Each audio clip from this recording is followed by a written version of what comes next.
జయ, ఆ కుర్రాడెవరే? సినిమా హీరోలా ఉన్నాడు. పెళ్లి కాకపోతే బాగుంటుంది. ఏ నువ్వు చేసుకుంటావా? పెళ్లి ఖాయం చేయమంటావా? చేయవే, చచ్చి నీ కడుపును పుడతానే. ఇచ్చిరా. ఎక్స్క్యూజ్ మీ, ఈ ఊళ్ళో రాయప్రాజు గారు ఇల్లు ఎక్కడండి? మీరు ఆయన కలుసుకోవడానికి వచ్చారా?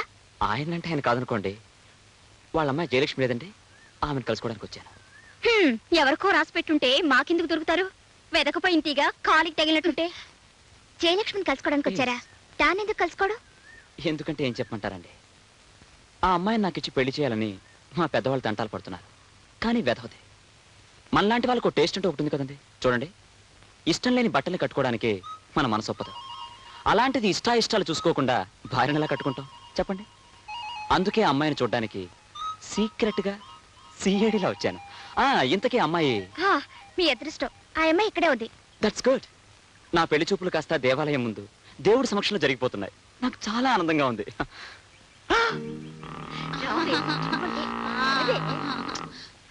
రావే, సిగ్గుపడిపోతుంది.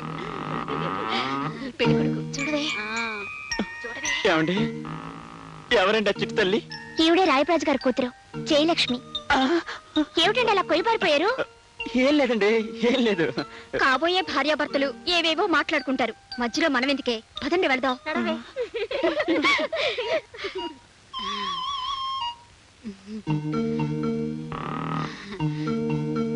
ఏమండి, నన్ను చూడడానికి మీరు వచ్చినందుకు చాలా థ్యాంక్స్. థ్యాంక్స్. సరే చూడండి గజలక్ష్మి గారు, నా పేరు గజలక్ష్మి కాదండి, జయలక్ష్మి. అదే జయలక్ష్మి గారు, రాయప్రాజు గారు కూతురు గారు. మీ అమ్మగారు కూడా మీలాగా పుష్టిగా ఉంటారా? పుష్టిగా కాదండి, నాలాగా సన్నగా అందంగా ఉంటారు. ఏ నేను మీకు నచ్చలేదా?